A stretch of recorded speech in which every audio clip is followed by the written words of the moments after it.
Les projets domiciliaires explosent ces dernières années. On a vu donc beaucoup de projets là, être mis en branle, soit sur la couronne nord de Montréal, à l'ouest par exemple. Donc on peut parler de Vaudreuil.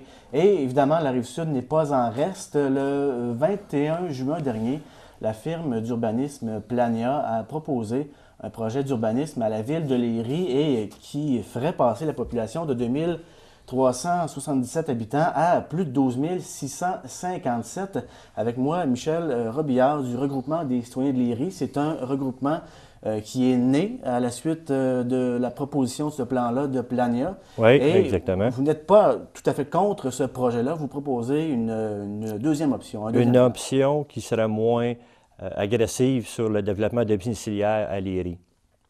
Donc, dans quel sens? On a le plan de Plania qui a été déposé le 21 juin, présente deux pôles de développement résidentiel. Un dans la partie ouest de la municipalité, ce qu'on appelle les parcs, et un dans la partie est de la municipalité, qui se trouve être dans le boisé du corridor vert, qui relie l'île Saint-Bernard au reste tout de la communauté Châteauguay et Léry. Donc, c'est la fameuse ceinture verte, je pense. La fameuse ceinture verte qu'on doit préserver pour sa biodiversité. On prévoit, Plania, par erreur ou par conscience totale, a prévu un projet de domiciliaire éventuel dans cette partie-là. Et à nous, qui étaient dans la salle, on trouve ça inacceptable d'aller bâtir un projet domiciliaire, qu'importe la grosseur ou la méthode, dans un boisé qui est déjà établi depuis des centaines d'années et qu'on doit préserver comme la prunelle de nos yeux. Vous étiez là le 21 juin lors du dépôt de ce plan-là? Oui, de Plania, oui. Est-ce que vous avez discuté un peu avec Plania? Bien, les citoyens, on était une centaine de citoyens qui ont posé des questions. Plusieurs ont eu des réponses, d'autres n'ont pas eu de réponses. Et on essayait de savoir pourquoi là. Et ça, on n'a pas pu avoir la réponse là, de Plania claire. Pourquoi mettre un projet domiciliaire éventuel dans plein milieu du boisé? On ne sait pas pourquoi, mais ce qu'on sait, c'est que quand les gens se regardaient dans la salle, c'est que c'était inacceptable. Donc, ce que vous proposez, c'est en fait, une augmentation de la population qui ne dépasserait pas 5 000 habitants. Oui, exactement. Pour quelle raison? Pour conserver un taux de taxation relatif à ce qu'on paye déjà et à ce qu'on voudrait conserver à Léry. On a déjà une identité qui est propre à Léry. Quand on passe par Léry, on ne passe pas par un autre village. Ce n'est pas Maple-Grove, ce n'est pas Châteauguay, c'est Léry. Et les gens de Léry se sont énoncés massivement de dire qu'on veut garder notre identité. Donc, de passer de 2300 à 5000 de population, c'est un écart qui serait absorbable par notre économie, par notre identité qu'on a à Léry, et de mettre ces gens-là, ces nouveaux résidents-là, qui vont apprécier notre esprit de vivre à Léry, dans un secteur donné qui est dans le secteur ouest, dans le secteur des parcs.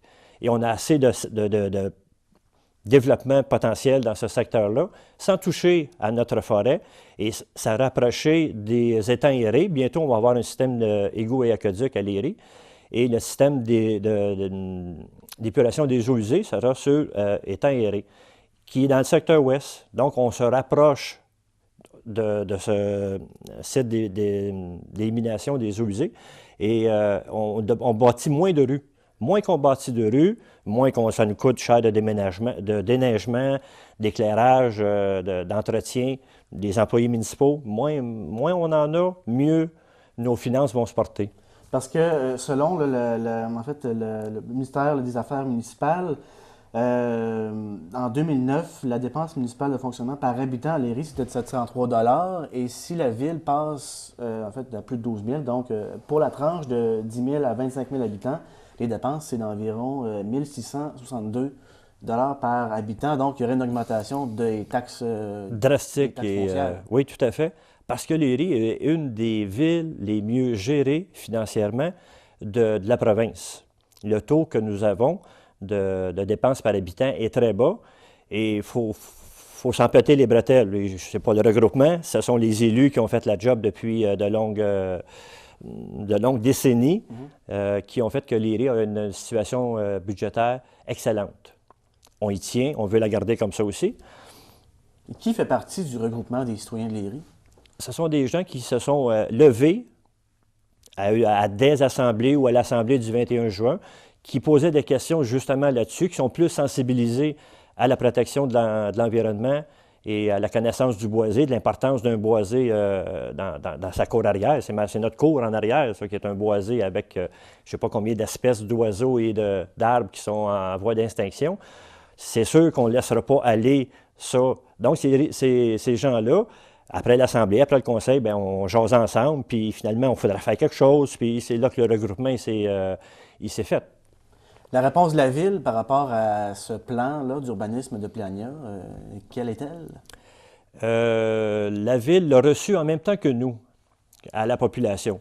Bref, le Conseil n'a pas donné son aval à ce plan-là directement.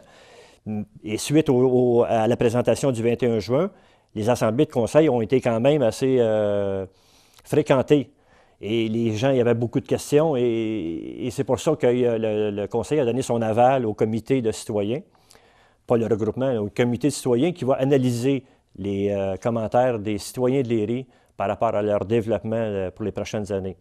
Par le plan d'urbanisme qu'on est en train de faire, que la Ville est en train de faire et dont on veut s'impliquer pour corriger le tir. La semaine dernière, vous avez tenu, votre groupement a tenu une séance, là. Donc, comment ça s'est passé, ça? La séance d'information était requise pour qu'on puisse avoir parole, nous, le regroupement, envers la population qui s'y intéresse. Et d'ailleurs, il y a une bonne partie qui s'y intéresse parce que les gens ont bien répondu, soit au dépliant qu'on a fait parvenir, et soit à l'assemblée pas l'assemblée, une séance d'information qu'on a donnée. Il y a une centaine de résidents qui se sont déplacés, dont plusieurs membres du conseil et le maire qui étaient là, qui sont venus assister à ce que nous, on avait à prôner, à savoir la conservation intégrale du boisé et une densification du développement dans un secteur très réduit et très comprimé pour justement ne pas dépasser le 5000 de notre identité, qu'on identifie à notre identité de Léry. Parce que s'il faut qu'on zone une partie résidentielle, un jour ou l'autre, ça va se bâtir. Mm-hmm. Fait que nous, quand on voit un projet résidentiel éventuel ou projeté, c'est un signal d'alarme pour nous. On n'en veut pas. On veut que ça soit zoné de conservation et que une fois pour toutes, on ne touche plus au boisé, puis qu'on travaille sur le reste du territoire pour augmenter notre population et atteindre un niveau de rentabilité budgétaire. Donc, en terminant, qu'est-ce qu'on surveille prochainement? On surveille juste que le regroupement, pas le regroupement, les citoyens fassent savoir au Conseil leur état d'âme par rapport à ce boisé-là. Donc, c'est bientôt? C'est bientôt. On attend ça à la fin septembre. C'est maintenant? Maintenant. Et le comité de citoyens va étudier en octobre les recommandations, toutes les recommandations qui vont être déposées. Et pour faire suite à une séance du Conseil, ils vont déposer le résultat de cette analyse-là, qualitative. Parfait. Donc, on va suivre le dossier de près. Évidemment, ici, aux Nouvelles du Sur-Roi. Merci, M. Robillard.